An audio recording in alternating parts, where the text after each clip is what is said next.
I think we should do it. Absolutely. We could all make caricatures of ourselves and attend the meeting. It'd be fun. Okay, made that as quick as possible. Okay. Did we go ahead with the second item? Or so the second item was generally, Jaylene, in September, we look at the terms of reference. Yep. So made that as quick as possible. Okay. Sorry. So the plan for the terms of reference review this year will actually be, I will probably send it out within the next week for this group.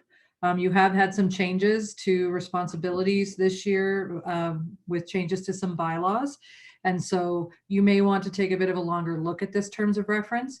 We need to have it adopted by council at the organizational meeting, which is the second meeting in October. So that should give us lots of time to take a good look at it. We can get it on to the September CPC meeting, and then we can discuss it further once you guys have some time to do some digesting of what's in the terms of reference, and come up with any suggestions if you have any on what you would want included going forward, with the understanding, of course, that any changes to the terms of reference would have to be adopted by council. So although the Planning Commission is free to make suggestions, ultimately it's council's decision as to what all of the committee terms of reference say and what authority is provided to each committee. Okay. Now, before COVID hit, or just right at the time of COVID, I have been discussing back and forth with the mayor, and it was going to be a planning item, Marnie, with respect to looking at the terms of reference and CPC's roles and what the council would like if they had any input from that. So I just thought about the terms of reference today. So I'll cycle back with the mayor and see what he wants to do. I don't know if he's got any planning meetings coming up and if he has capacity and space now, considering COVID doesn't seem to be going away any faster than I hoped, to see if they've got some opportunity to give us some input. Well, and it ultimately is a full council decision. So it'd be great to have the Planning Commission bring what their suggestions are, because ultimately council as a whole needs to debate all of those changes. The mayor is a singular vote for those things. It certainly is a much bigger discussion probably. And like I said, with the changes to Planning Commission responsibilities and authority this year, probably a good chance to take a bit of a deeper look at it and frame out exactly what the whole of council decides they would like that to be going forward. There will certainly be some input from Ryan and Riley, and in the changes, you'll get some idea from some of the changes from the land use bylaw that you'll see when they bring that review forward. And although we're looking at changes for October, there is not a limitation to when changes can be brought forward. So if we bring some changes in October that council adopts or not, and then 6 months from now when they're implementing the land use bylaw, there's a glaring piece that we realize actually needs to go to Planning Commission, those changes can be brought forward to council at that time. And that may be a fallout of this land use bylaw review, that we find some other things that we aren't anticipating yet. But as the bylaw is adopted, there may be some changes brought out of that, and we don't have to wait for that to go forward. Okay, perfect. Okay, so we'll look for the terms of reference. You're going to send them out next week. I'll send it out next week, Deb. Pardon me? I'll send it out by the end of this week. Yeah, okay. And so I'd like to invite all of the council members to think about, there has been some changes. Administration has taken some of the things from administrative perspective for efficiency, effectiveness perspective taken off our plate over the last year. So, we have been heavily burdened with accessory suites and those kinds of things in the past, which we're not as burdened with anymore. True. Okay, but is there something now that we think that we could really bring to bear a good conversation and input with other things? So I will be asking you your thoughts. Okay. So the other thing was, the next one was CPC, was training. Generally, there's a training at the beginning of the year, especially when we have 2 members. And now it's October, and somehow or other we seem to have skipped by that. So what are your thoughts? We were looking at some changes that we knew were coming down the road for CPC. And so then we got hit by COVID, to be honest.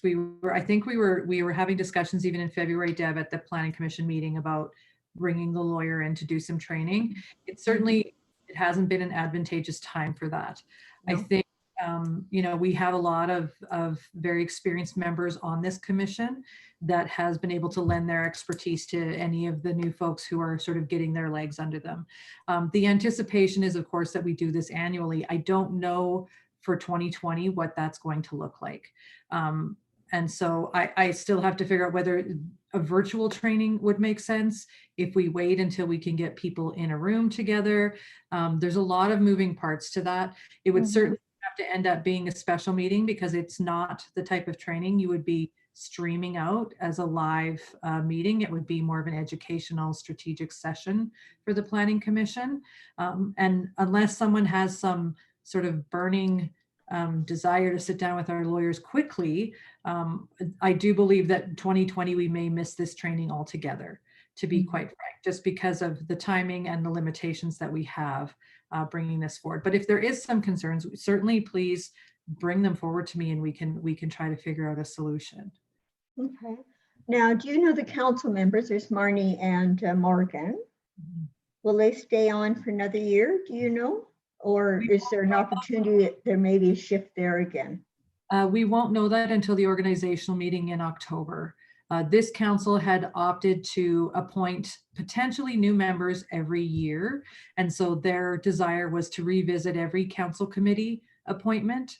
And so the only for sure we have is that when we have certain members like Patrick, he's now on SDAB, so he can't be on here and on there. And whether council decides to change, that will entirely be up to them in the new year or in October. Okay. All right. So discussions to be had. Okay. Ryan, with respect to the continuance of virtual meetings, is this format going to continue for the foreseeable future? I would say that I would expect September to be virtual as well, and we will continue to reevaluate.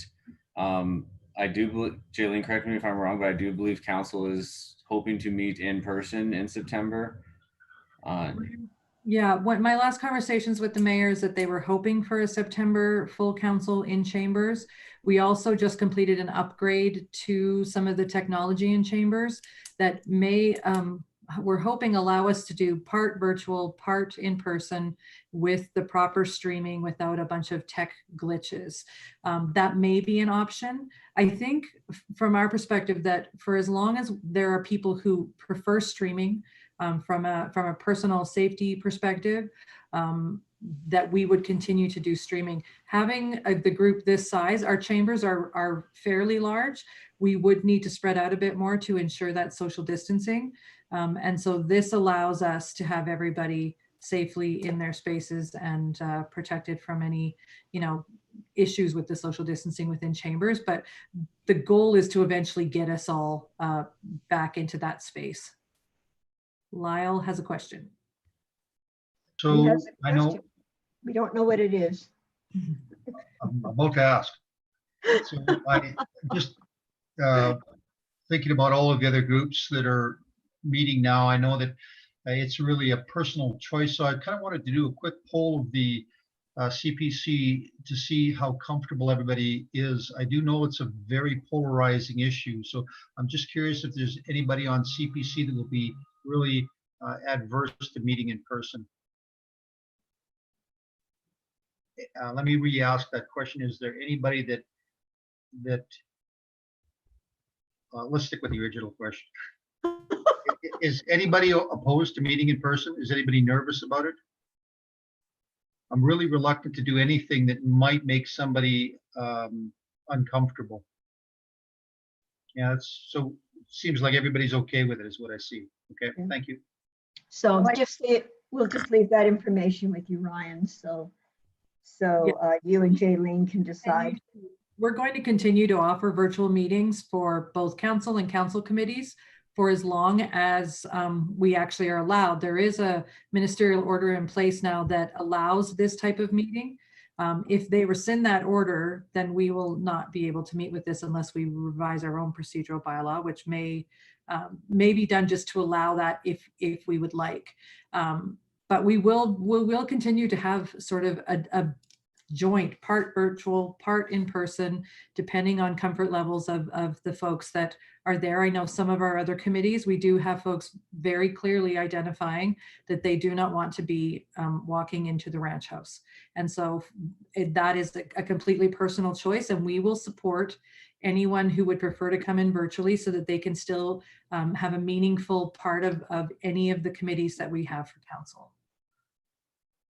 Good, thank you. And then just one last quick question, staffing update. I know, Ryan, that initially your term was till the end of August. Has that been extended? Yes, just actually this week we started conversations about extending it simply because of the kind of the CAO recruitment is still ongoing. So Riley is still in an acting role on behalf of Drew, and Drew's in the acting role for the interim CAO. So that it has been extended. There's not exactly a timeline put on it yet. It's more of a backfill and as positions fill, just to meet the needs of the organization until we can get back to a full staff level. Okay, thank you. So thank you, administration, for letting me take this time out of the meeting to kind of, check on a couple of administration things or administrative. Does any one of the other members, CPC members, have any kind of administrative questions they'd like to ask administration before we move on?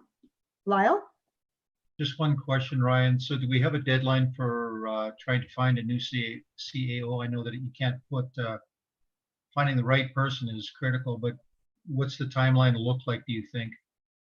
Well, I can share that the posting is closed, and I believe through our consultant and some of the council members, there's some shortlisting going on. I don't believe any interviews have been scheduled yet. So that process and allowing somebody, who's fit for that role to transition potentially out of an outside external business or organization, it's probably a couple months, if not 3, before that position's filled, I would suspect. I know the mayor was hoping to have somebody in by end of October was sort of his target, because he wanted to actually have a CAO in place for a good solid year before the next election, to make sure that that person was up to speed prior to any potential changes on council representation. Yeah, so there's some pressure to kind of get it done, but still lots of balancing. Okay. Being done very carefully, from my understanding. They want to What's definitely that? find the right person. I said it's being done very carefully because they definitely want to find the right person for the organization and the town. Yeah. Okay. So any other questions? Okay. So the next thing is a council update, but there hasn't been any council meetings, has there, Marnie? Or do you have anything that you might want to update? Perhaps some of the committees that you're sitting on? Yeah, well, committees are kind of just coming back on now. So, I mean, this week, the Economic Task Force for myself started back up, CPC tonight, Rockview Handy Bus tomorrow, FCSS is bumped into, I believe, September 9th. So yeah, they're all starting up. They're all firing back up. You are right. We haven't had necessarily a council meeting per se. We did have a special meeting at council. Obviously, most people know that, in regards to masks and mandatory mask wearing if our COVID cases ever do reach 10. But obviously our numbers, I believe, are still at 0 as we speak now. So it's been good, but that was a highly stressful, debatable meeting. So obviously, I think it took all of us a while to get over it. As far as the CAO position, I mean, there are some points that have been made that are correct. Shortlisting is going on right now, but we're all trying to obviously find the time to be able to meet all together. All of council will be a part of the interview process in picking our new CAO. But of course, being summer too, we have people that are on holidays, and obviously we have to be mindful of how that goes. So far, it's been great. We have lots of great candidates. As far as Drew staying in that position, Drew will stay into that position until we obviously hire or find somebody that will be named that new person. So I think we're all excited to see where the future goes. And it is true, we are coming back into chambers, come into early September for the most part. I think as long as most of us are okay in being there. So that's kind of our plan right now, to try to get back to some normalcy and get things going. It's going to be a busy fall. And the only other thing that you may want to take note of, if somebody didn't see it tomorrow, Center Ave is closed off the Highway 1A as they do some realigning there. So it's just for one day. They're just doing some brief work. I won't get into all the details. Just go on the town website. You can find all the information, but it is going to be closed for tomorrow. So don't try to turn on Center Ave. Obviously, it's going to be a little chaotic because of roadway being closed as well. So just giving everybody the heads up there. Yeah, so more fun. Okay, right. So thank you very much, Marnie. Okay, so the next item is the adoption of previous minutes. We have 2 sets of meetings to adopt. The first set is the June 11th special CPC meeting. Are there any errors and omissions? Lyle? Yeah, I've got just one question. Oops, we're on the wrong page. Bear with me. So my notes and my memory, being probably the oldest of the group, is most likely to be fallible. So if I'm wrong, somebody correct me. Just on the June 11th meeting, can somebody refresh me? There was the comment from CPC that says agree 100% with moving decision-making pressure to administration for large development dealerships, etc. For large which, I'm sorry? It said agree 100% with moving decision-making pressure to administration for large developments / dealerships, etc. I may have checked out in that part of the meeting, but I don't remember that. I Anybody actually help me don't out? remember that either, Lyle. Neither does Anybody? Heather. Cool. So let's not drag out the meeting on this one. Let's just, I want it on record that one doesn't, A is I don't agree with that. So. I don't either. So Can we strike I- that or what is the Um, process, Jaylene?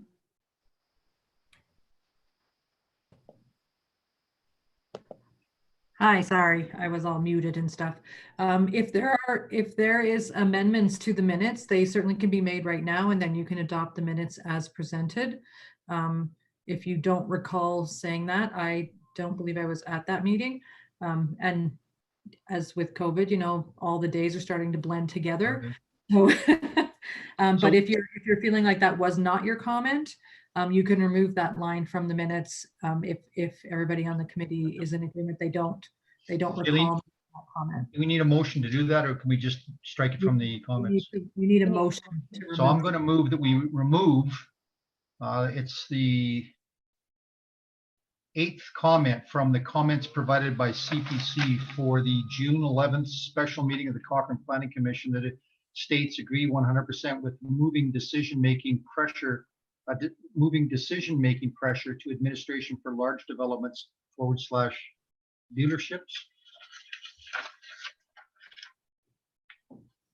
And then you need to vote on that amendment and Right. then vote to adopt the minutes as amended. Okay, do we need a seconder? No. Okay. So just before, Lyle, does that strike out the whole comment? I don't have it sitting in front of me, so. Yeah, my motion is to just strike out the whole comment, and I'm not saying I agree, disagree, just we didn't, I don't remember being on having this discussion. So my motion is just to strike the whole comment, not to Okay. change anything else. Sorry, but I don't see that comment. Yeah, I'm looking at the June 11th, 2020 special meeting of the Cochrane Planning Commission. Yep, I'm the looking minutes, right? at the minutes, Yeah. and I'm looking at page 5 of 6, and it was the workshop. And it's do you see the comments provided by CPC section? 1, 2, 3, 4, 5, 6. The 8th comment. I They're do all- remember this now. Well, I think that we were in agreement that it was, that maybe we should clarify that. I think that we were in agreement 100% that it would be the town or the administration that would make the decision as to whether or not a dealership or development could do cash in lieu. Correct. So I think if That's we, what it was specific to, is because of the new ways they were going to be looking at doing those things. I And think, after hearing all the discussion, we're like, you know what? We agree. yeah, like that the administration would decide whether they can do cash in lieu, wouldn't come to CPC. And I think so if we just make that more specific, it would be okay. So I just help me understand a little deeper here. The next bullet was most CPC members believe cash in lieu is a good idea. And I believe that was where that conversation was going. I just can't, in my own mind, memory or notes, which all, as I have already stated, are age sensitive. I can't get on board with the agree 100% with moving decision-making pressure to administration for large development / Then I suggest that we switch the word agree 100% to most CPC members, just like the line below. How's that sound? Yeah, I'm okay with that. So we had this conversation is what I hear you saying. It was a very big conversation. Yeah, I Yeah, remember the cash in lieu of, okay, yep, I'm good with that. Friendly amendment to my motion would be is to, instead of striking the entire comment, to most CPC members agree. Yeah, so just strike the 100%. Yeah, and could we add on to the end of that? Administration for large developments and dealerships to have the option to do cash in lieu. I think it's just kind of vague. Okay, so with my COVID memory, so that special meeting was with respect to the heritage guidelines, yes? And so there was a large discussion with respect to administration having the opportunity to talk to the development and to look at whether or not what the development was to do with respect to being in alignment with the heritage guidelines or elect to participate by a cash in lieu option. Yes. So I think it's just that the comment is that most CPC agreed with administration or agreed that administration could work with projects to determine a cash in lieu option. Yeah. Would that be, does that kind of cover it for that you? works for me. Okay. Kara, does that work for you? Yeah, okay, you're muted, so. Sorry, Yeah. yes. Okay. Marnie? Yeah, okay. All right, so can I have a motion to approve the June 11th meeting as adopted, the June 11th minutes as adopted, As amended. as amended? So, Motion to approve. okay, okay, motion, okay. All Thank in you. favor? Yeah. Okay, and then, thanks for bringing that up, Lyle. Then the next one is the adoption of the minutes of June 17th, regular meeting. Are there any errors and omissions with respect to those minutes?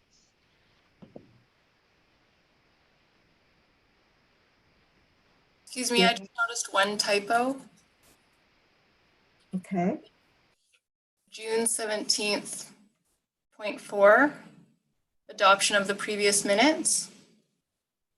Should read minutes of the May 20th, 2020 meeting. okay. Any other errors or omissions? No? If so, can I have a motion to approve the June 17th minutes as amended? Okay, Marnie? Yeah, I'll make a motion. Perfect. Okay. So, moving on. So we have 1, 2, 3, 4, 5 development permit, or no, first of all, we have the development officer's report for the month of June and July. Yeah, thank you. So as you know, we did not meet in July, so this development officer's report does cover the last 2 months. There is 20 notices of decision that have been issued since our last meeting in June. 3 of them were accessory suites for basements. 4 of them were home-based business majors. Quite a few of them were actually decided on by CPC itself in the June 17th regular meeting. And in terms of numbers for the year, we have 101 development permit applications this year compared to 124 this time last year. So we're down about 18.5%, which is understandable given everything that's going on in the world today. And if there's any questions about any of those development permits, I will do my best to answer them. Okay, are there any questions? If not, can I have a motion to approve the development officer's report as presented? Motion to approve. Okay, from Heather, all in favor?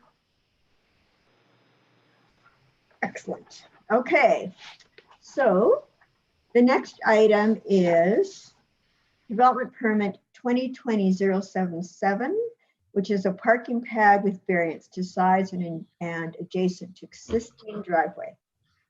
And that's being presented by who? Who's presenting, Ryan? That is Danika's file. Okay, and so We're just working through making the switch. making the switch. Making the switch.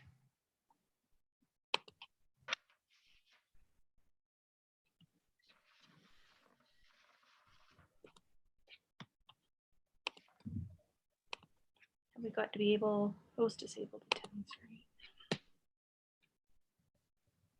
We just did a test of this here and now I can't seem to share the screen here. I think you have to let her share the screen, Ryan, don't you? Yes, I do. Thanks, Ryan. I was looking for a button in a different location. There we go.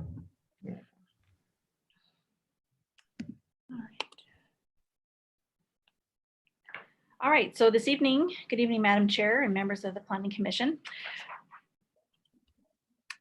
The application being presented is for an accessory use parking pad with 2 variances. The subject property is located in the residential single detached district R1, located at lot 71, block 1, plan 9410685, civically known as 128 Bow Meadows Drive, where accessory uses are listed as a discretionary use. The intent of the proposed parking pad is to park the applicant's Sea-Doo and trailer on the north side of the property, as there is no rear lane to access the rear yard. The hard surface parking pad will be located behind the existing spruce tree to provide some screening and security by being out of sight. The land use bylaw section 1138C states the front yard of any at-grade dwelling unit in any residential district, or in the case of a corner site, the side/rear yard may include a maximum of 1 driveway. The bylaw under this section, under E, goes on to say, on lots where no other parking space is possible, a parking pad may be allowed in a yard of a lot in a residential district at the development authority's discretion. The parking pad shall, 1, not be an extension of an existing driveway or be directly adjacent to an existing driveway, or 4, have a minimum width of 2.75 meters and a length of 6 meters. As the proposed parking pad is adjacent to the existing driveway and the parking pad does not meet the minimum length of 6 meters, the development permit application requires variances for the parking pad. These are site photos of the property. The bottom slide shows the mulched area where the parking pad is proposed to be hard surfaced, and the top slide is the Sea-Doos and the trailer that will be parked behind the tall spruce tree to the right. The proposed parking pad will not affect or reduce street parking, as the parking pad is proposed to be set back behind that spruce tree. The applicant had submitted photos of other properties within the community that have similar driveway extensions as what the applicant is applying for. However, all but one of these driveways existed prior to the changes of bylaw 13/2015, where development permits were not required for the construction, maintenance, and repair of private walkways, private pathways, private driveways, and similar works. A letter from the immediate adjacent landowner was submitted stating they have no objections to the parking pad at 128 Bow Meadows Drive. Planning has received no comments or concerns from any other adjacent landowner, community association, or internal departments and external agencies regarding the development notification sign or circulation of the application.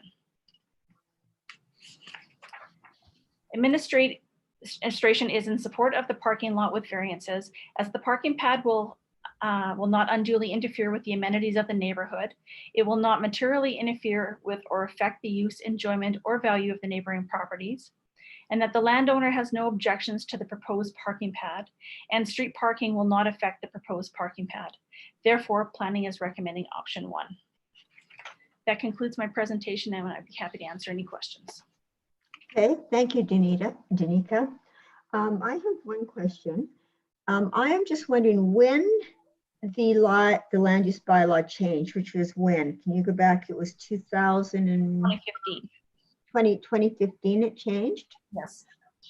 Was the rationale for change specifically related to people parking their, what do you call it, their summer campers and that kind of equipment, or whatever we want to call it, on their property? Was that the reason for the land use change? I just would like my memory refreshed there as to why we made that change back then. Yeah. Well, I can't really see the history of what happened in 2015 when council made those bylaws. In that same bylaw, they actually amended it so that it would allow that residents could put a 1.5 meter sidewalk on either side of their property.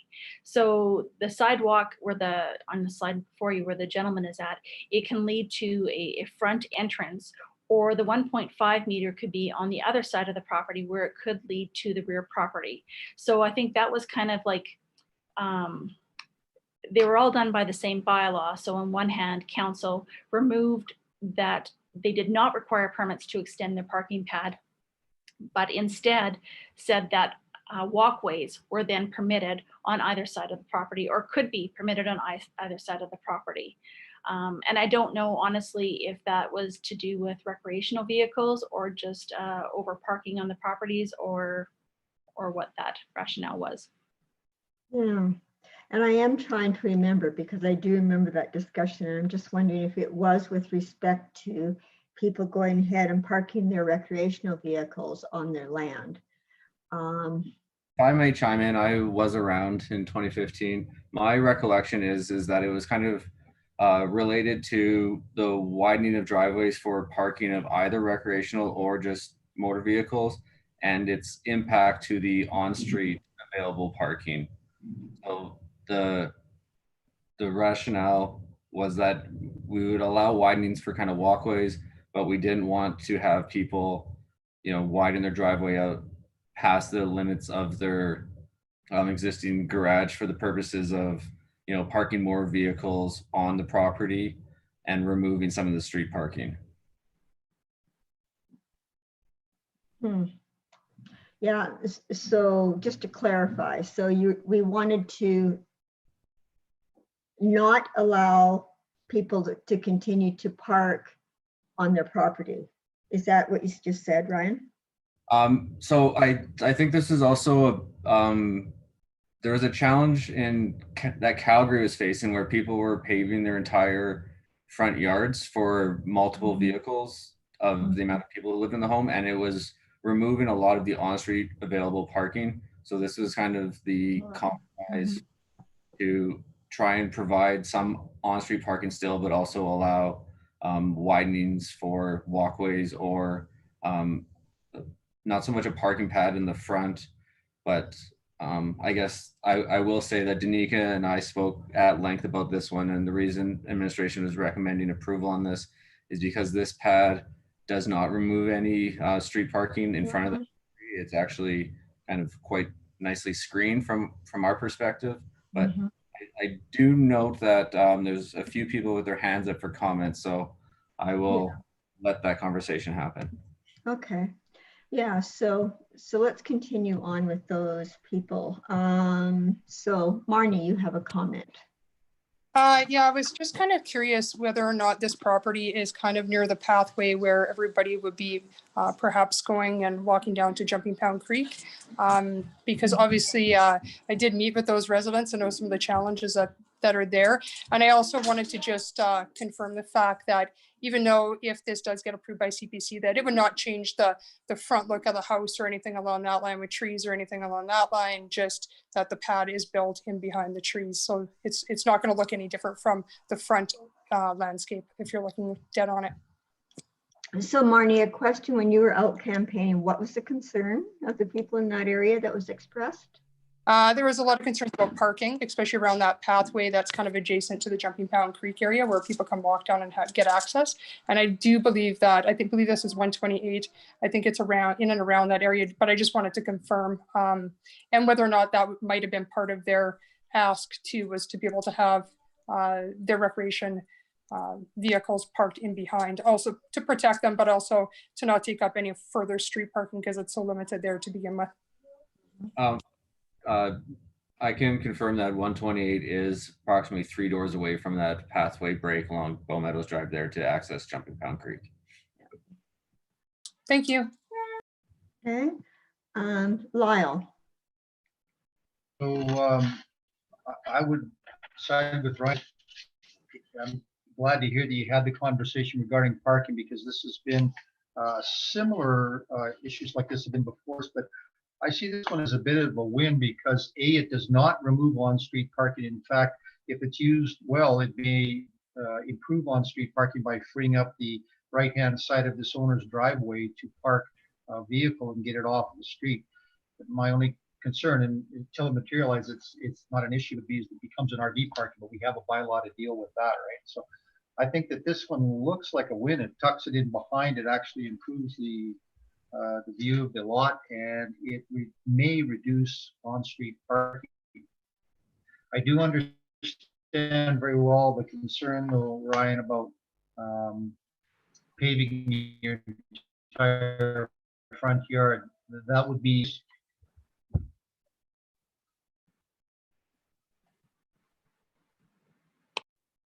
Lyle? Still here? Sorry, you skipped out. Can you speak again? My apologies. Which part did you lose? I believe I don't know. How much did you talk? I lost you, Lyle, when you started talking about the driveways kind of widening. Yeah. I understand the concern that this one could raise. I am grateful that Ryan, you had the conversation with Danica on it. This one doesn't create any of those problems. I see this as a win because it could improve on-street parking. Okay. Anything else, Lyle? No. No? Okay. Heather. Hey, so in my head, I kind of answered my question, but then I had came up with another one. So the only concern I would have is once the watercraft there is parked back there, because I can't see the other house to the right-hand side, would there be any blocking for the other house? Because this house already has a tree in front of it, but any anything that would what is the word I'm looking for? Get in the way. That's good. Get in the way of like emergency services to the other people's homes, to their backyards or anything like that. There's still that kind of, I think it's like 4 or 6 feet or just something that allows emergency service access. So through the chair, I can answer that. There would still be room in the back for, for walkability to get into the backyard. Between those two properties, it is fenced. So they, both of those properties have a 6-foot fence that goes into their rear yard, but there is still access to get in the rear yard. Okay. Okay, so another question I have for clarification, and this has come up previously, and I'm a little bit, I kind of feel for the landowner here. However, once they get that permission to put that park there, we can't say to them, you can't park a recreational vehicle on it now, right? So once that permission's been given, they can take that tree down and put in and park a motorhome there, correct? And we can stop them because it was a permitted use, or we agreed to let them do that. So to the chair, there is a section in the land use bylaw that does prohibit RV parking in the front yard. I believe it is from October 15th to April the 30th. So they can't park their RV in front of their yard during that time. This applicant is aware that the trailer and the CDUs would have to be removed from the property during that time because it's prohibited in the land use bylaw to park it in the winter months. Yes, I guess there, you know, if the parking pad is permitted, it goes with the property. If they wanted to, they couldn't park an RV on there because the length of the stall is not 6 meters. They're asking for, they need a variance on that. And that variance is basically just to cover getting the Sea-Doo trailer back into that place. So, I mean, they could technically take out a tree and, you know, without planning necessarily knowing about that, but you know, and if they wanted to extend the parking pad, then they would have to come back to planning to take out another development permit to add on to that parking pad. Yeah, you know, it's because I don't know how big. I mean, it's hard to know that. I know some of those teardrop recreational vehicles are pretty compact now. So I'm just wondering, I guess my thought is that are we continuing? I understand that many people got those previously to the change in the land use bylaw. I'm just concerned that we're kind of allowing the same thing to happen, but that's my own perspective. Is there any other? Could I comment on that? Yes. Well, I mean, the only thing is that, I mean, they're only allowed to park. It doesn't matter where you are in town. You can only park your recreational vehicle on your property from that May to October period, right? So, I mean, yeah. It wouldn't matter who they are. They would be in contravening the bylaw, obviously, if they parked anything else back there anyway. So I think that's the point that you have to make, is that it doesn't matter what they're going to park back there. Yes, you're right. We can't necessarily control that, but they can't be parked back there anyway. So, and I imagine that in some cases, you know, now where somebody's come forward to, you know, obviously make this legal, which I kind of commend them for doing that. They could have just shoved it back there and maybe we never would have known. Is the fact that it also flags them to be watched in the future, right? By perhaps municipal enforcement, or, you know, it just makes us that much more aware that they are legally binding, but we also know where they are too, right? So. Yeah. Okay. Thank you, Ms. Videko. So I don't see any other comments in the chat. So if there's no further discussion, is someone prepared to put forward a motion? I will. Who was I? Erica. Oh, Erica. Erica, okay. I move that we approve option 1 of DP 2020-077 as is, with all the already noted bullet points. Mhm. Okay. Is there any further discussion? Okay, no further discussion. Take a vote. All in favor? Raise the hands. Aye. Okay. It's carried unanimously. Lisa. Okay. Thank you, Ms. Cosby. Okay, so the next item is DP 2020-080 for one freestanding sign with variances in Heartland, the Heartland Boulevard. Okay.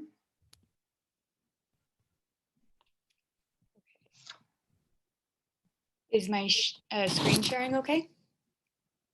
Okay. Okay. Good evening, members of the Cochrane Planning Commission. This evening, I'm here to present DP 2020-080 for a decision. This application is for a freestanding sign at 23 Heartland Boulevard. The property is zoned local commercial where freestanding signs are permitted uses.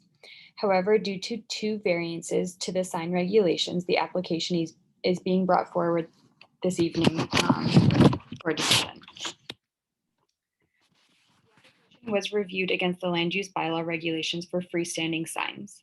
The proposed freestanding sign meets the land use bylaw regulations for maximum sign height, sign area, sign separation, and the minimum setbacks from the property lines. However, 2 variances are required. The first is 150% variance to the number of signs on the parcel. The land use bylaw states that a maximum of 2 freestanding signs are allowed for a multi-unit site. Currently, there are 4 other approved freestanding signs for the property. 2 freestanding signs are similar to the proposed sign, and 2 are directional signs for the drive-through. Those were approved by CPC last meeting. Therefore, a variance is required to allow a total of 5 freestanding signs on the property. The second variance is to allow a second freestanding sign on a street frontage less than 100 meters in length. The application is proposing a second sign along Highway 1A. However, the property's street frontage along 1A is 58 meters to the start of the corner cutoff. Therefore, a variance of 42% is required. This is the proposed sign elevation. The sign meets the Western Heritage Design Guidelines with the gooseneck lighting and the arch decor features.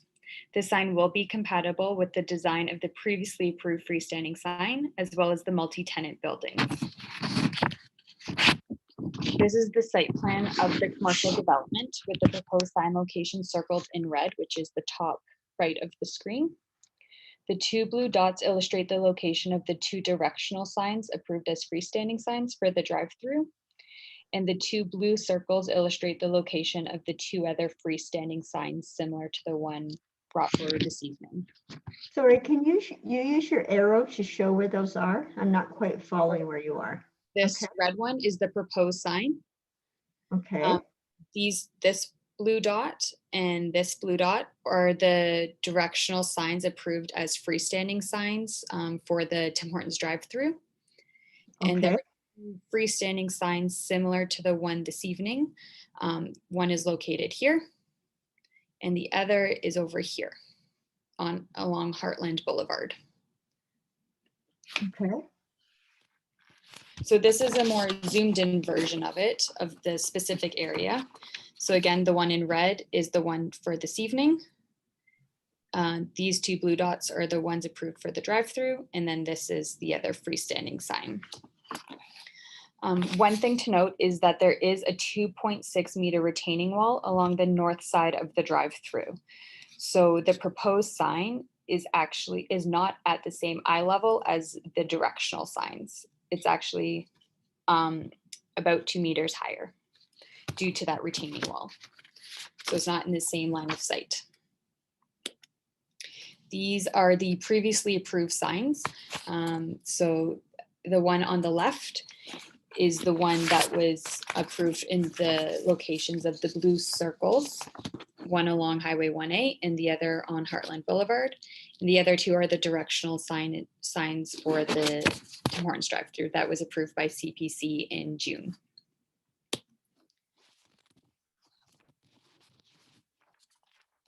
The image on the right shows a more zoomed in version of the proposed sign. It is located about 5 meters away from the western property line, which is the property line on the top of the screen, and 1.1 meters away from the northern property line, which is over here. The applicant has also located the sign around previously approved shrubs to help screen the proposed sign from the adjacent properties.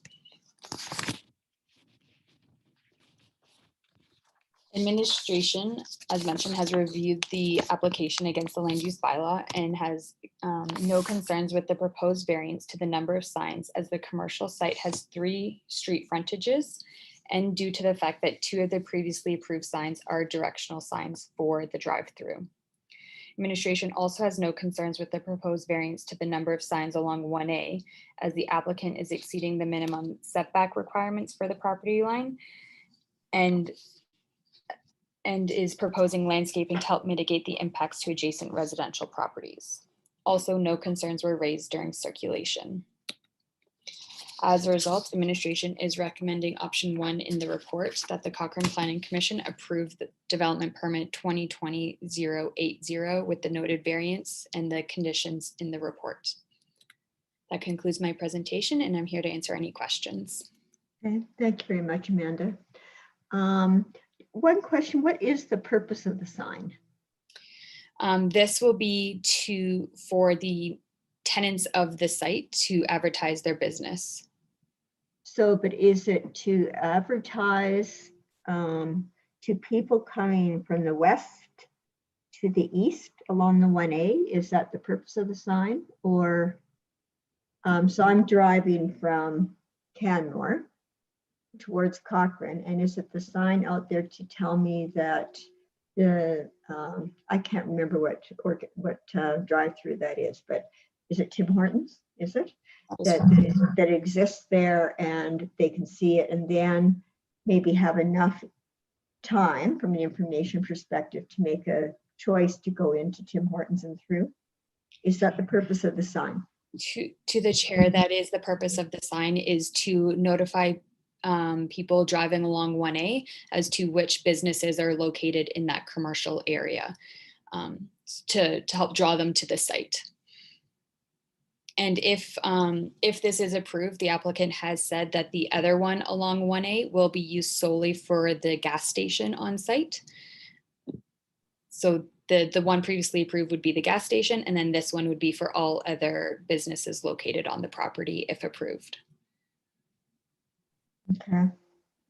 And the orientation is for the west, to face west, so that I'm driving from the west to the east.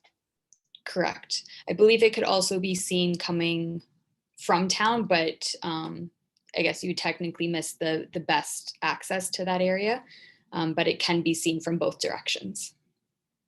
Oh, so the orientation is straight at a 90-degree angle from the highway then?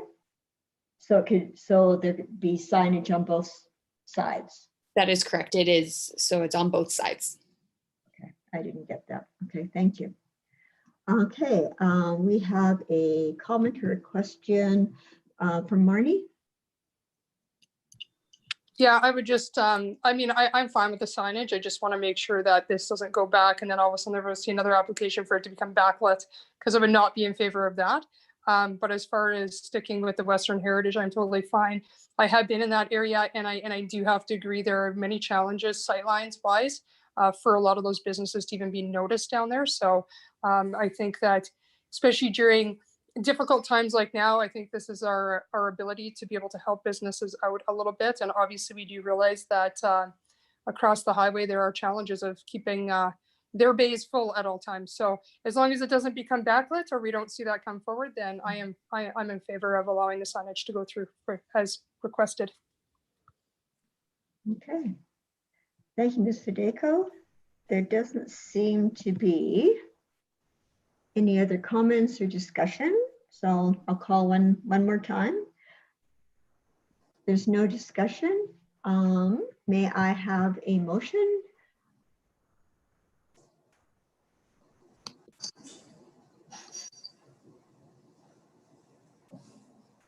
Don't everybody speak at once.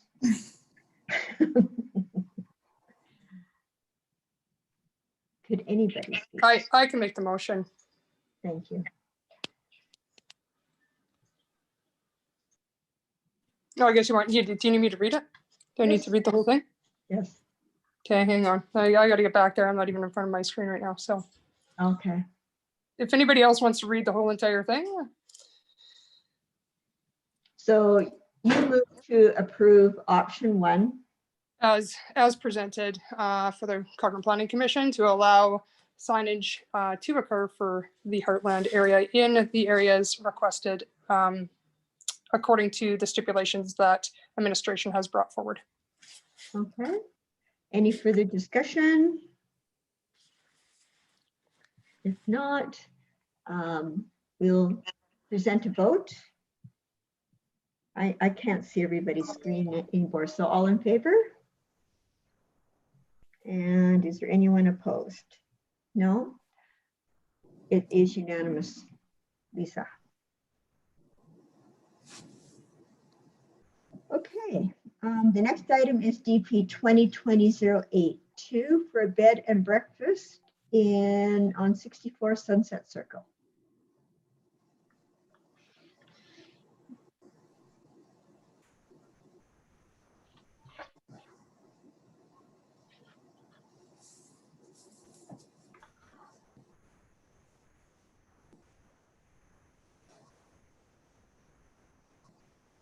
All right, good evening, Cochrane Planning Commission. I'm here to present DP 2020-082 for a bed and breakfast accommodation.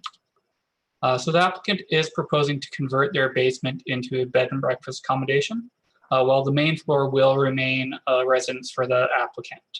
The business would offer a bachelor suite style accommodation, so there'd only be a bed and a small kitchenette for the purpose of posting it for short-term accommodations. So the site is located at 64 Sunset Circle, as highlighted on the map there. It is located in the R1 district and within an existing single detached dwelling. So in this district, bed and breakfast accommodations are discretionary use, and that's why it's here tonight. So bed and breakfasts are supported within our planning evaluation. The Cochrane Sustainability Plan through Pathway 6 and aims to make our local economy healthy and diverse, which includes having home-based businesses in residential areas, as well as in the municipal development plan. Under our economic vitality, there is sections that aim to attract overnight visitors and specifically encourage bed and breakfasts as an option for accommodations. So we do have LEB regulations specific to this use. And this is just a quick review of how the applicant has measured up to those regulations. So while we do allow one identification sign to be posted on site, there will be no sign as part of this application, as well as there won't be any exterior alterations. So this business will be managed and run by the applicant who own the property. And through the conditions of the permit, their single guest room will be limited to 4 guests per booking, as well as our bylaw does limit that all accommodations to 14 days. So both of those requirements we have included as conditions. So meals for guests are to be prepared in the common kitchen. And while a kitchenette has been proposed in the application, it would only consist of a sink and a fridge. So the main kitchen on the main floor would be the primary meal prep area, as well as an additional parking requirement of 1 additional stall per guest room. So as they have 1 guest room, they would require that plus the require 2 for the dwelling for a total of 3. And right now they do have 4 parking stalls on site, 2 within the attached garage and 2 within on the front driveway, meaning that they are currently exceeding what would be required for this application. Just looking at the site plan quickly, you can just see that the attached garage there and the concrete driveway both meet our requirement of having a 6-meter deep parking stall. As well to note, it's not clear on this one that it is a walkout basement and that there is there is a walkway on the side there. So this is a site plan that they've provided for the changes that they would do to the basement floor plan. As you can see, it would be an open area with exception to the bathroom. And you can see the kitchenette labeled on the side there. Anyone renting the basement would have access through the stairs to the main level or through the garden door. And for reference, I've also shown the main floor plan here. And most notably, there is the full kitchen that is required for meal prep under our bylaw,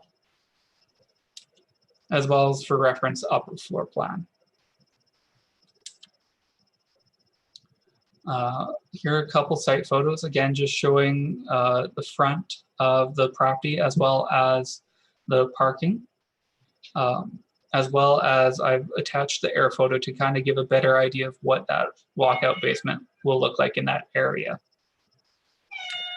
So as the application meets all the requirements of our bylaw and that we received no comment or no objections during the circulation of the application, administration is recommending that the Cochrane Planning Commission approve development permit 2020-082 for a bed and breakfast accommodation subject to the conditions listed in the report. That was my very quick presentation. So if you have any questions, feel free to ask. Okay, thank you, Mr. Nordquist. I do have a couple questions. So where the development, was the development application posted? I'm just wondering because I didn't see that in any of the pictures. So was it posted? Yes, it was posted on site. Okay. And was there an ability to check the garage? I know that we had some discussion previously with respect to, yes, they have 4 parking stalls, but if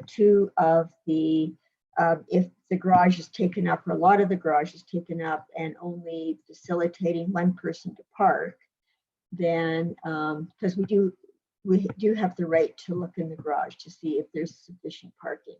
Did anyone look into the garage? I guess is the question. There wasn't an opportunity to check the garage, but the dimensions do support the minimum requirement of our land use bylaw. So it could be cleaned out or altered to meet that requirement if need be. Okay. I'm just wondering, how do we communicate that we need to make sure that the parking spots are available and they're not actually parking on the street to accommodate the bed and breakfast? How did we decide to deal with that? Do you remember, Ryan?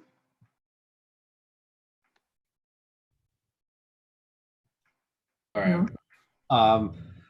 I don't really recall a conversation about how we can ensure that. I mean, what we can do is, I mean, part of the challenge here is the applicant could clean the garage out to demonstrate that spots are available and then simply put whatever back. So it is a very hard thing for administration to control. What we evaluate is whether the parking is available, or if physically available, I guess, in terms of space. Yeah, okay.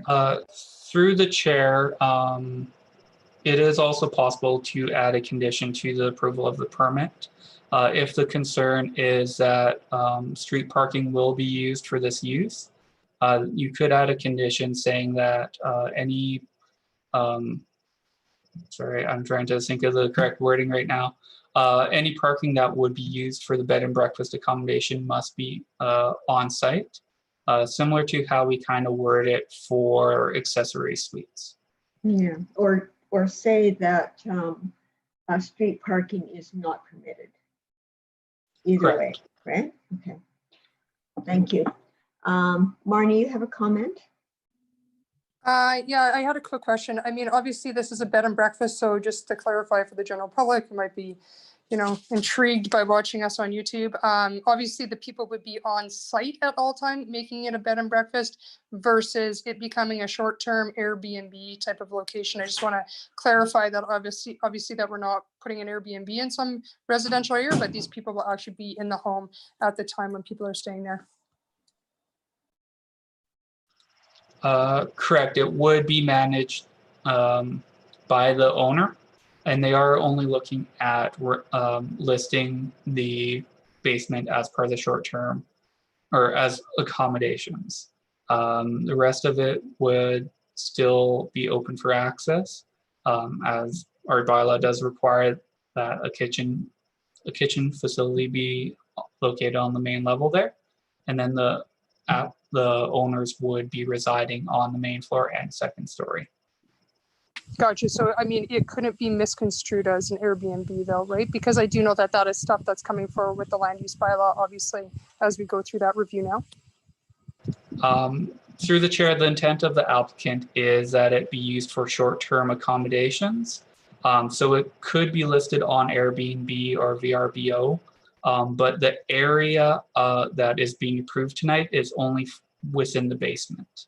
So they could not list the main floor or any of the bedrooms on the second story. Okay, perfect. Thanks for the clarification on that one. Okay, so Adam, just to clarify from my perspective, and I don't have all of the conditions in front of me, so can we put in a condition that the owners be on site at all times? Is there a condition for that?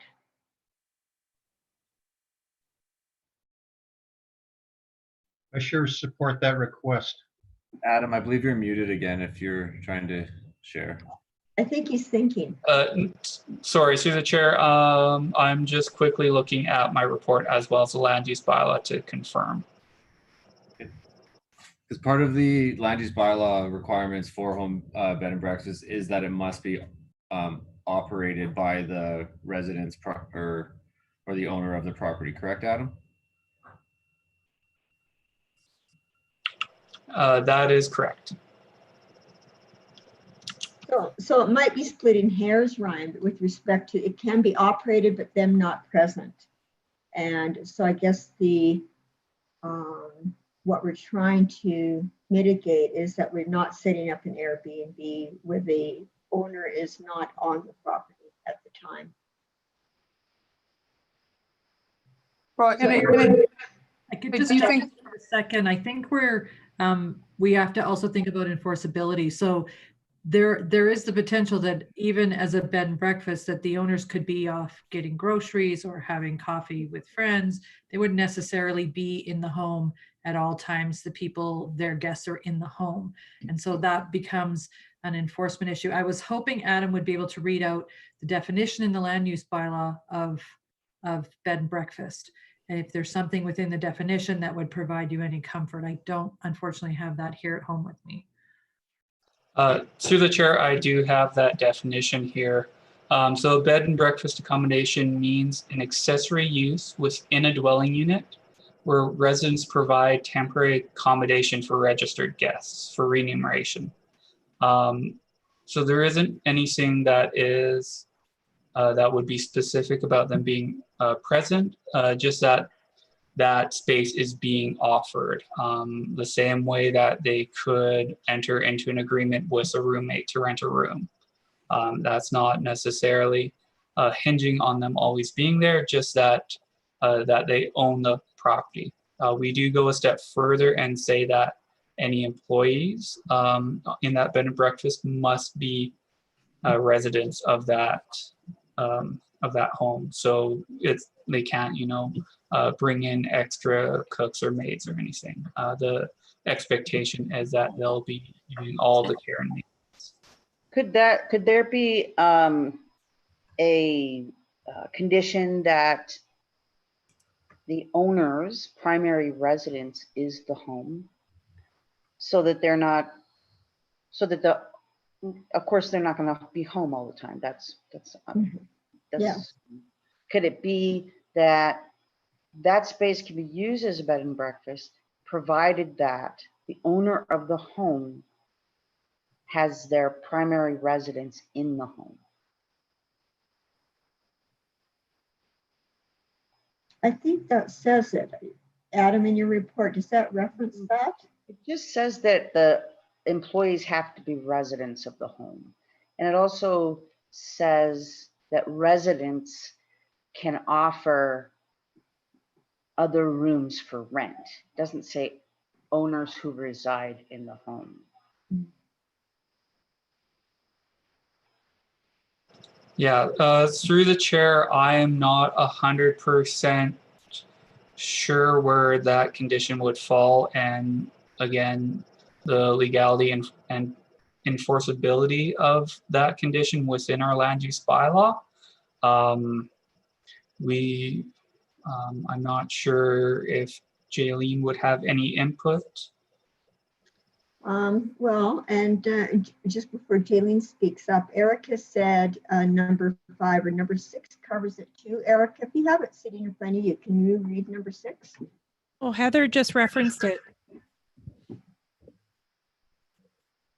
So can you read out the wording, just because we don't have it sitting in front of us? Okay, she basically did. Employees of the bed and breakfast accommodation shall be limited to the residents of the principal dwelling.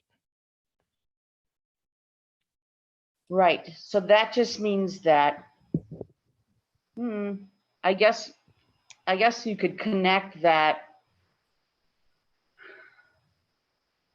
the owners are technically employees of the business. I don't know. My concern is they get a bed and breakfast permit for the downstairs. They decide that they're gonna move to Calgary. They're gonna do the bed and breakfast downstairs. They're gonna rent out the middle, then they're gonna do bed and breakfast upstairs. And now you basically do have an Airbnb. So I think that, I know that like in Dead Man's Flats, there was a lot of concern over this. And when they were first developing, and they made it a condition that the owner, you can rent out any portion of your home as long as you are still residing in that home. I don't know where that could fit in. I don't know.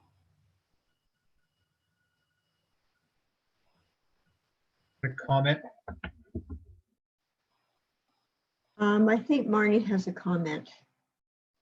From my understanding, I believe that was always the intent of having a bed and breakfast, is that the owner was the primary, not only were they the owner, but they were the primary person running that business. They couldn't, yes, they might go out for groceries or something, but Yeah. they technically are the ones that own it. And I think that's where, going back to that whole comment where they cannot rent out the upper floor, right? And there's also no cooking facility in the basement, right? Making it a short-term deal. So I think that's where it technically comes in. But as far as I know, that was the difference between obviously running a bed and breakfast and operating an illegal suite, right? I mean, is the fact that you still have those owners being responsible for that property. They just can't take off and the whole thing becomes rentable, right?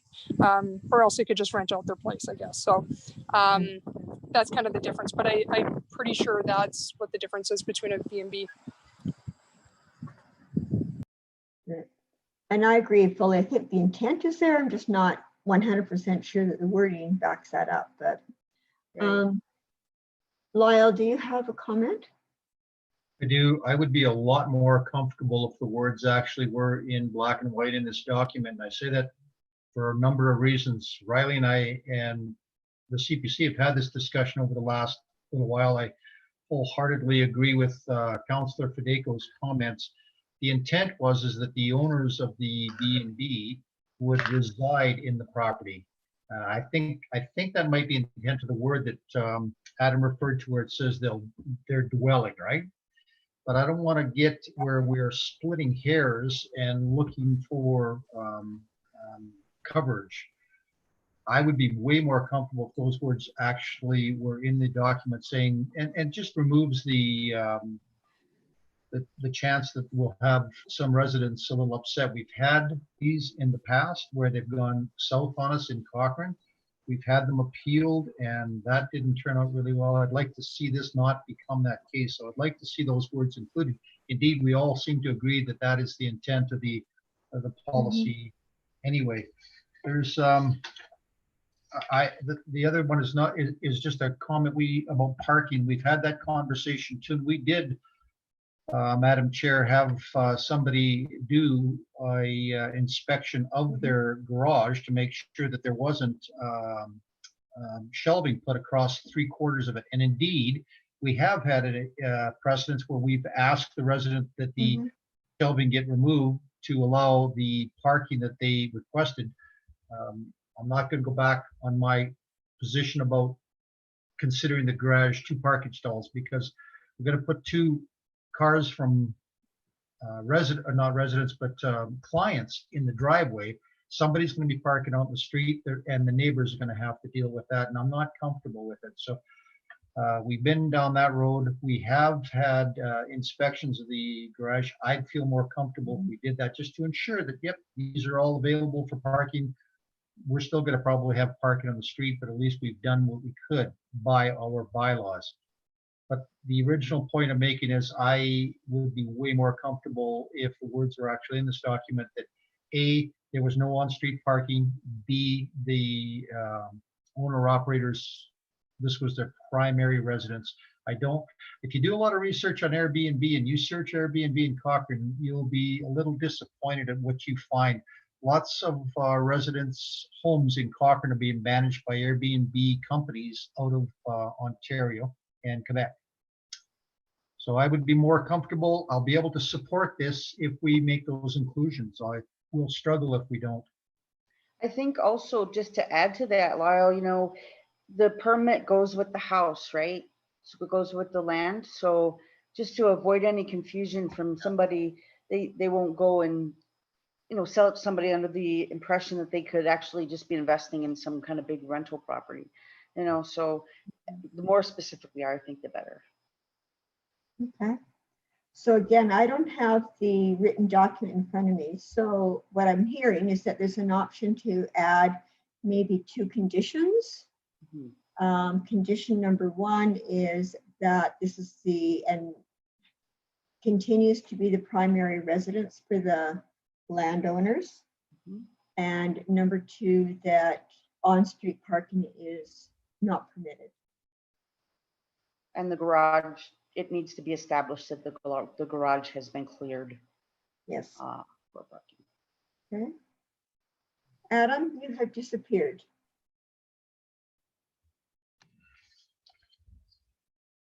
I am still here. I guess just as a recommendation based on what I'm hearing for the inspection of the garage, that would be a prior to issuance condition that the applicant provide photos showing that the garage is free and clear for parking. And then we would have an additional condition to limit or prohibit on-street parking. So all parking would need to be on site.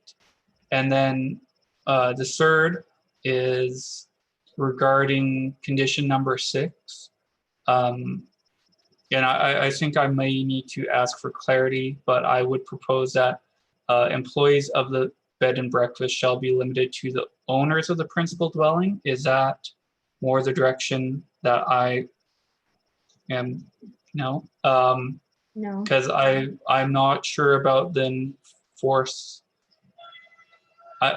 I do have some concerns about the enforceability of any condition that would start dictating what, or basically where a person's primary residence can be, and if that could actually be upheld. So we would need to take a further look into that and get back to the commission. And I would move to table this until we find out whether or not that's allowable within the bylaw. And if we word it in such a way that it is like the bed and breakfast is permitted, so long as the owners maintain their primary residence there. Yeah, something like that. I'm not comfortable to pass this without some sort of specification to that. If I may just add something to this, I'm a little hesitant personally about using the word owner versus primary residence, simply because we have some very long-term renters in our community, and to put an onus on the person to have to own the home to operate bed and breakfast could, cause a little bit of what am I trying to say? It's taken away an opportunity for somebody who is, a very respected and long-term tenant and has the support of the owner of the property to do this kind of business. So I think we should have, I understand this is probably going to get tabled, but there will obviously be a vote on that. But I do think the primary resident as the operator is probably the correct verbiage we should use, as opposed to owner of the property. I would concur with you, Ryan, because what you're looking to do is make sure that the person who's living in the home is the one who's running the bed and breakfast. I think that's what I'm hearing from the commission. So you're living in the home, regardless of whether you own the home yourself or you're renting the entirety of the home and you're running the bed and breakfast separately. The primary resident of the home is the one who is running it, and they're only renting out that basement space. And so I think that accomplishes what you're looking for without getting too prescriptive that you have to own the home to run the business. Does that sound in line with what you're thinking? We can Yeah, so then the wording would just be that okay. So the way they have it worded, saying only the only employees of the bed and breakfast would be the primary residents in the current home, is basically saying you can't actually run the business unless you live in the home. That's what that the interpretation of that condition is. You have to live in the home. That has to be your primary residence to run the bed and breakfast. So they wouldn't then be allowed to rent out any other space in the home outside of the space that is identified in Adam's presentation and application that's before you. Okay, I'm sorry to be so picky and have so many questions. I'm hoping I'm explaining it properly. No, you are. It's perfect. Is again, because everything we do in the town is complaint based. If there are complaints from neighbors that they feel like there are multiple spaces being rented in the home based on any approval coming out of the planning commission, then if that indeed comes to be the case, then they lose their development permit for this application, and they're no longer able to run the bed and breakfast out of the basement. Okay, so the wording would be that the primary resident, could it be the other way around? Could it be the primary resident of the home owns and operates the bed and breakfast? No, it can't be. No, Operate. an owner. The employee. So how it's worded that the only employees of the bed and breakfast have to be the primary residents of the home, I believe capture what you're looking to do. And that's limit you have to live there as the place you lay your head down, pay your taxes, get your mail. You have to live there to run that business. Okay. So I believe the condition as it's stated actually accomplishes if that's your goal. Okay. Okay. So Jaylee, I think we have two options. One of them is option 3, to provide the direction, or to option 1, to put in added language with respect to perhaps point number 4, where one parking stall shall be provided for this development. Maybe go for A, that on-street parking is not permitted. You Would could that change be- those conditions, absolutely. So we could go one or the other way, because I believe, and I don't want to make assumptions, that we're all supportive of this. We just want to be very clear on the language. So you could certainly, if you are all feeling comfortable with the conditions as they currently sit, now that we've sort of clarified that primary residence piece, and add the additional parking restrictions, add that as a condition, and then approve as amended, that would be appropriate. Yes. Okay. Okay. So thank you for that. Thank you for that clarification. Okay. So is there any other discussion? Any other? Can I just ask one question? Do we know where the Airbnb kind of idea is going with the land use bylaw as it comes forward? Does anybody have an update on that as to if there's any verbiage being provided for Cochrane? I'm not sure if there is, or if anybody on the team knows that right now, or it's going to be coming forward obviously in our next presentation next week. But if there was, whether or not they could just clarify what their idea is kind of looking like for us. Yeah, so I can just let you know that I have not yet heard of that type of consideration in the LUB review.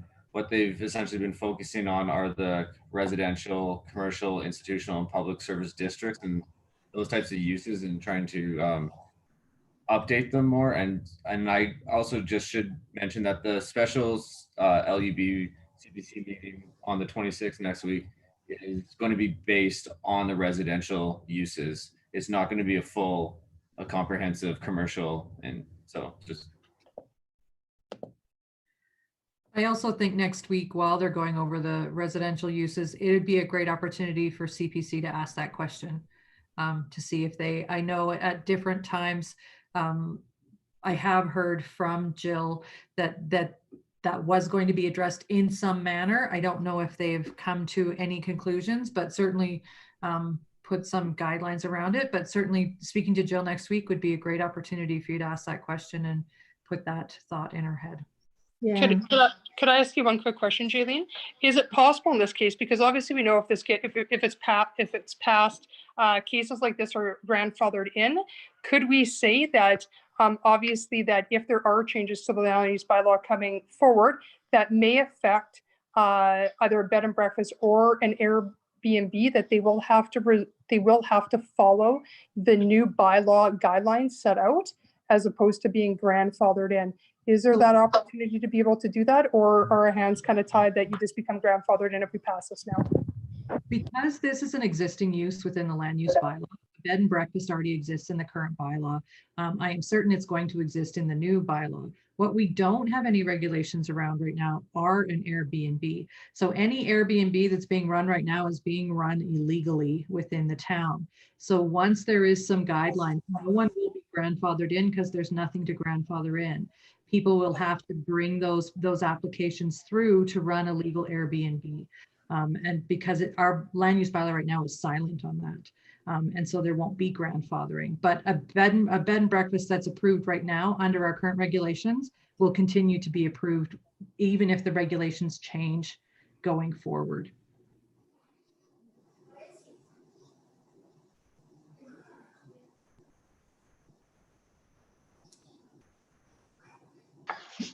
Okay, so I think that brings us forward to, and so I believe, Marnie, thank you for bringing that up, because I think we didn't want to, as a committee, to be approving something where there's going to be guidance coming forward in the very near future that may take us in a little bit of a different direction or different language. So I believe where we are now is to approve option 1 with an added comment with respect to 4A, that on-site or on-street parking will not be permitted. Or to go option 3, which is to have the garage checked and on-site parking will not be permitted.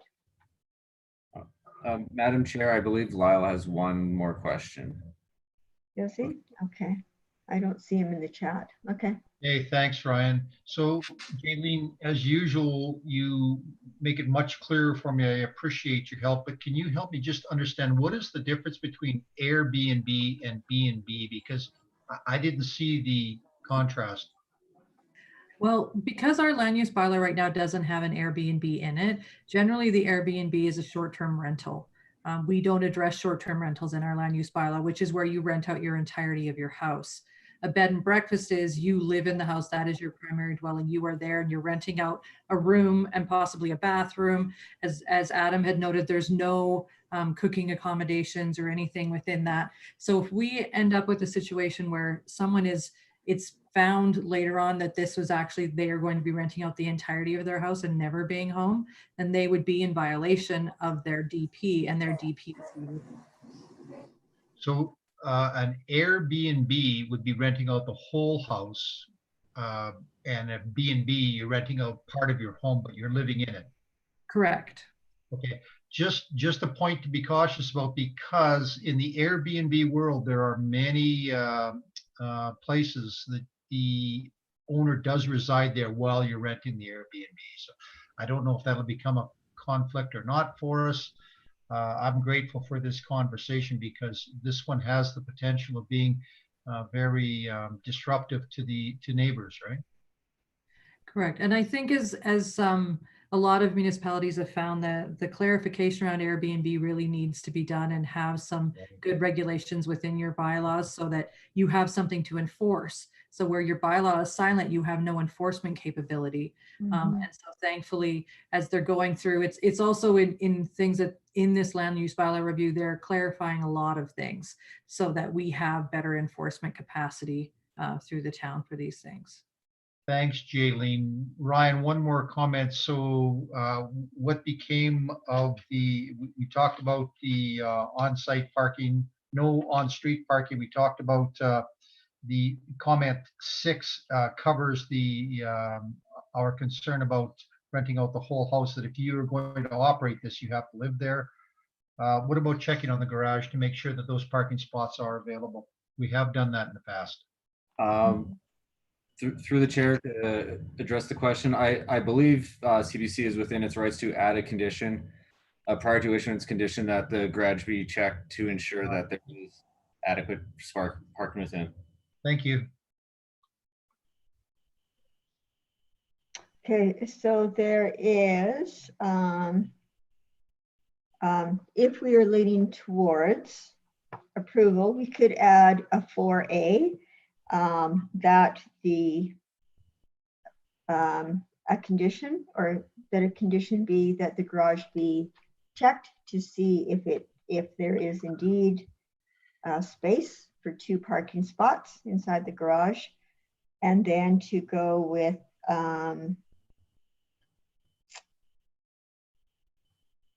and then a 4B is that no on-street parking would be permitted.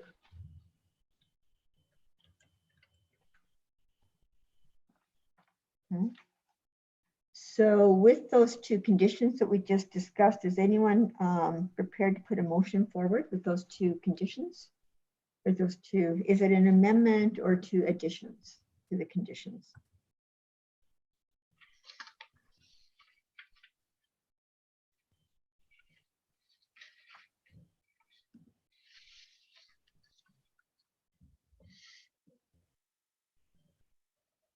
Hi, Heather, we can't hear you if you're talking. She's just connecting. I believe she dropped off and I had to let her back in. Oh, okay. Now you're on mute, but we can see you. So the question is, are we at a state in or a place in our discussion that someone's prepared to put a motion forward? I've got a quick question about the on-street parking. Would parking still be allowed in front of the driveway?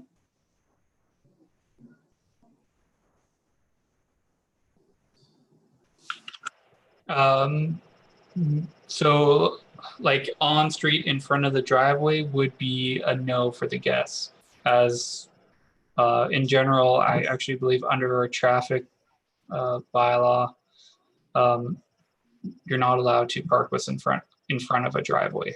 So as it's being proposed with that extra condition, the parking would be limited to the 2 stalls on the driveway or the 2 stalls within the garage. Oh, okay. So it's bylaw that you're actually aren't allowed to park in front of your driveway if it's your own property? Yes. To my knowledge, you would be blocking access to that driveway, and then that would be a traffic offense. So, okay, I've learned something new today. Didn't know that.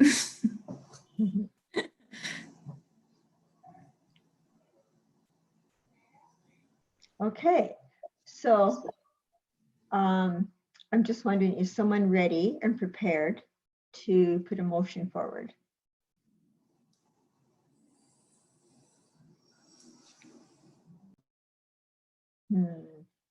Interesting. I can bring forward the motion, but I don't have anything written in front of me. So, I mean, you're just going to have to ad lib in what I say. But I would move that we approve option 1, but with some amended language to include that within the conditions that we also see photos of the garage for proof, that the garage is obviously open and vacant so that 2 cars can park in there within reason. And then secondly, that no on-street parking is allowed, that people that are using the B&B would park either on the driveway or in the area that is provided to them within the residence, which would be the garage. Okay, Good job, thank you, Marnie. Marnie. And Lisa, I think those could be a 4A and a 4B. Okay. Any further discussion? Okay. Okay, if there's no further discussion, can we vote on the motion as presented with the amendments as Marnie has brought forward? All in favor? Raise the hands. And opposed? It is carried unanimously, Lisa. Thank you. Okay, and the last development permit for this evening is DP 2020-057 for excavation and stockpiling, stripping and grading in the just off Griffin Road.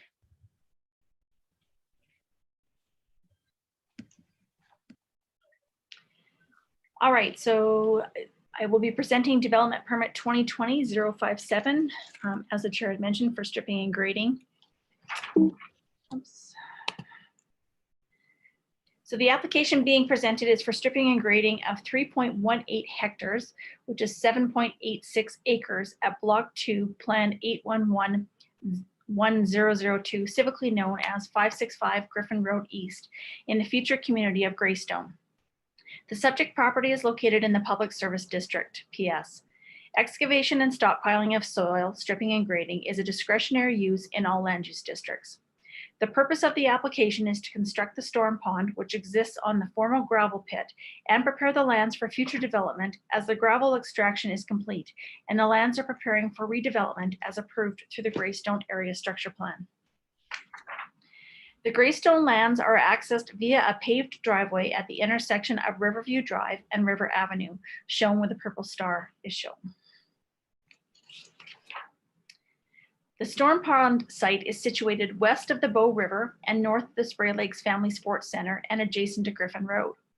No stockpiled materials are expected on or adjacent to this site, as the materials excavated from the pond is to be used up in the remediation of the adjacent Greystone lands. All temporary stockpiles are to have a silt fence installed along the downslopes 2 meters offset from toe of stockpile. If stockpiles are to remain longer than 30 days, stockpiles must be covered to provide temporary erosion protection. Silt fence has been installed along the west property line along Griffin Road, and a gravel barrier was installed over the west end of the culvert to encourage on-site sedimentation prior to draining under Griffin Road. The stripping and grading construction will be performed in a single phase of construction and is to commence in the fall season of 2020 and be completed by spring 2021. Provincial approvals for the reclamation will need to be provided to the town before construction of the storm pond commences. Provincial approvals have been noted as a prior to issuance condition. This application does not require backsloping into the existing Griffin Road area, and no backsloping is required from other landowners or the town. The applicant is currently in the process of receiving a reclamation certificate from Alberta Environment, and current erosion sediment control measures are related to the reclamation process. The planning evaluation is the municipal development plan includes planning principles which support the development of commercial lands within the town's existing boundary, including responsible growth management, environmental stewardship, and economic vitality.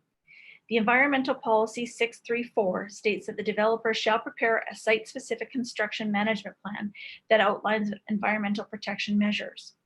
An erosion and sediment control plan has been submitted along with the environmental monitoring during work in specific areas. The construction boundary is entirely within the site and adheres to the principles of the MDP. The Greystone Area Structure Plan, approved July 9th of 2018, transforms the mainly industrial landscape area to a vibrant mixed use and complete community. The storm pond stripping and grading adheres to the Greystone Area Redevelopment Plan. This is the cut and fill plan for the area. Cross sections for the area. The application was circulated to internal departments and external agencies for comment. No objections were received. Administration recommends approval of the storm pond stripping and grading as it supports the Greystone area structure plan and is the next stage of development for this parcel to prepare for the future land use and development. Therefore, administration is recommending option 1 with the conditions listed in your report. That concludes my presentation, and I'd be happy to answer any questions. Okay. Thank you very much, Ms. Cosby. I really very much appreciate the pictures too. It's very helpful. Thank you. Question from Lyle. Thanks, Danica. Am I unmuted? You are unmuted. Thanks for the presentation. A couple of questions. Do we know how many cubic meters of earth is going to be moved around during the stripping and grading? I understand it's all going to stay on site, so that's good news. My concern is it's all very close to the Bow River. If it's 200 cubic meters, that won't be an issue for me. If it's 10,000 cubic meters, it's an issue. So do we know how many cubic meters? I'm actually going to ask Ryan to see if he can maybe help me out with that one because I'm not 100% sure. If you just give me a quick minute, I will look a little further into it.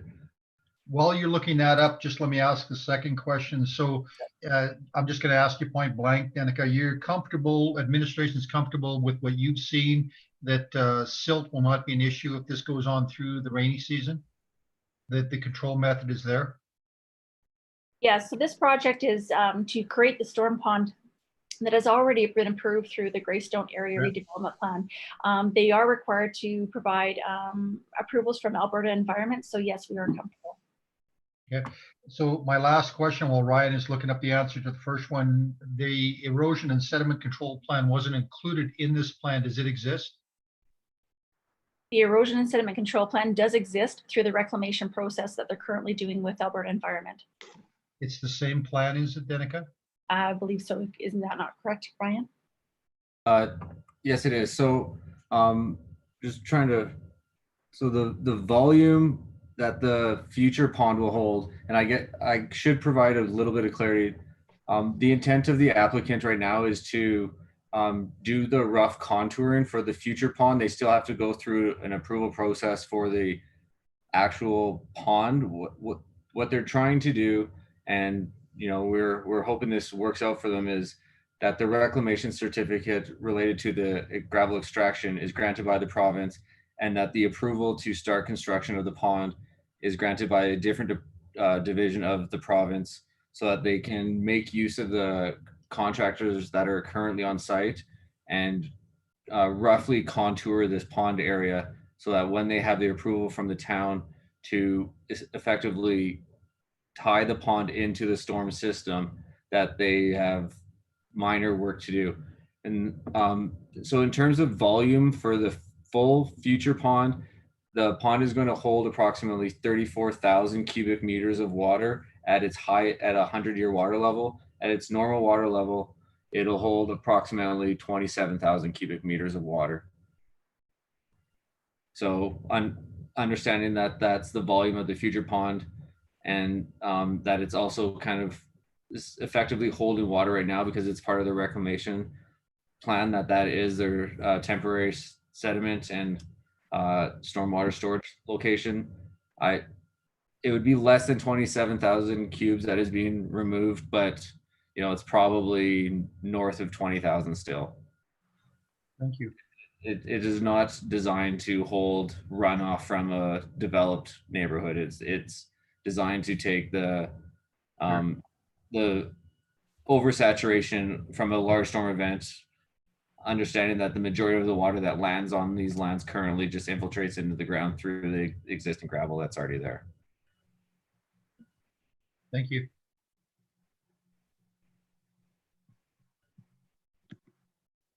Okay, I don't see any questions. Ryan, and just so it is tied into a stormwater system. So if the water does rise too high, it's into a system that'll take off the extra water. Yeah, so when the town, or to address the question, Madam Chair, when the town built Griffin Road, and in order to protect the integrity of that road structure that we recently built, we did install a pipe underneath Griffin Road in collaboration with the developer of where that future outlet was going to be, so that they didn't have to come back and tear up the road to install that pipe. So Okay, it is there. it's there. Good. Thank you. Just out of curiosity, do you have any idea what the depth of the pond will be in feet? In feet, my Well, I could conversion. do meters and I could do my math. All right. Yeah. So the depth of the pond below the normal water level of it is 2.5 meters, and then it can fluctuate up to 2 meters from a very large storm event back down to that permanent kind of water level. That is, standard Alberta environments design criteria for these types of stormwater facilities. Okay, thank you very much. Okay, do we have? I believe Marnie has a question. Marnie, you have a question. Yeah, I have a quick question, and I'm not sure if anybody can answer this, but obviously there's been some issues with our storm ponds in both Sunset and Riversong with a certain rotten egg smell. I just wanted to, and I know that it's kind of rotting vegetation and it happens in a warm thaw cycle. Is that in part due to stripping and grading maybe challenges or things not done properly, or is it not related to that at all? I just want to make sure that we're not creating all of a sudden another storm pond with some of the same issues that might exist in those two areas. And I don't know if they're connected or not. So through the chair to address the question, they are semi-connected. I know I'm quite aware of the challenges that we've had recently related to H2S odor from some of the storm facilities. That is basically a function of the pond freezing over in the winter and no oxygen getting into the water and causing an anaerobic condition with the vegetation in there, which creates the H2S. So this application that's in front of you is only for the stripping and grading. Administration will be working with the developer to mitigate that in the future, most likely through a means of aerations, not so much a fountain, but rather bubblers on the bottom of the pond that inject oxygen into it during the winter season.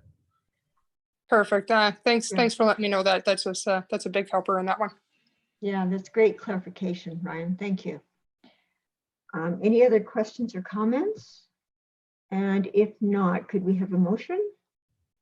Is someone willing to bring the motion? I have one question here, if you would please, Madam Chair. Absolutely. So with COVID, if I wanted to come down and see a copy of the environment or the erosion sediment control plan, can I still do that? I know I have before, but we didn't have COVID then. Jaylene, you Yeah, I'm here. So the ministerial orders came down during COVID that provided municipalities the authority to email out information that previously was only provided in an in-person viewing.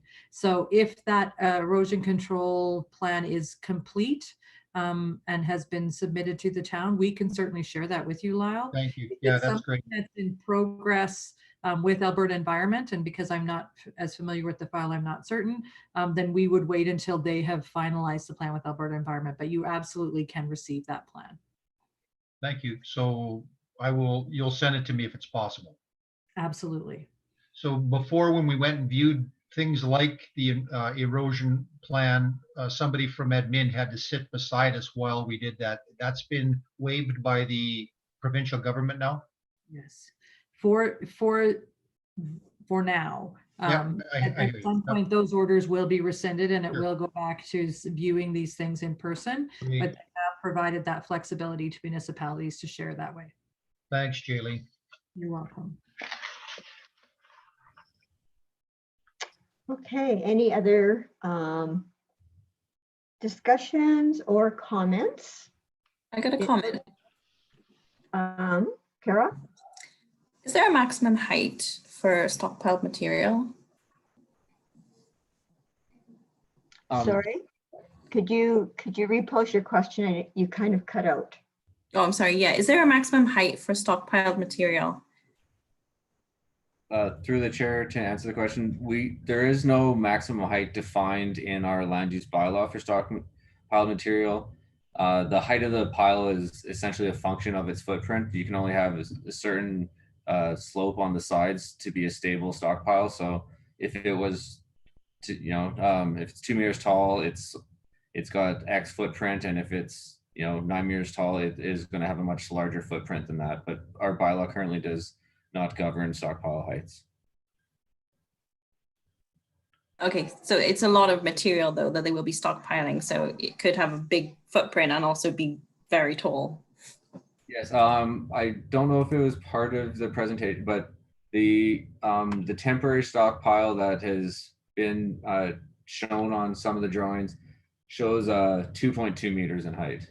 So a rather large footprint and not very tall, actually. Okay, yeah.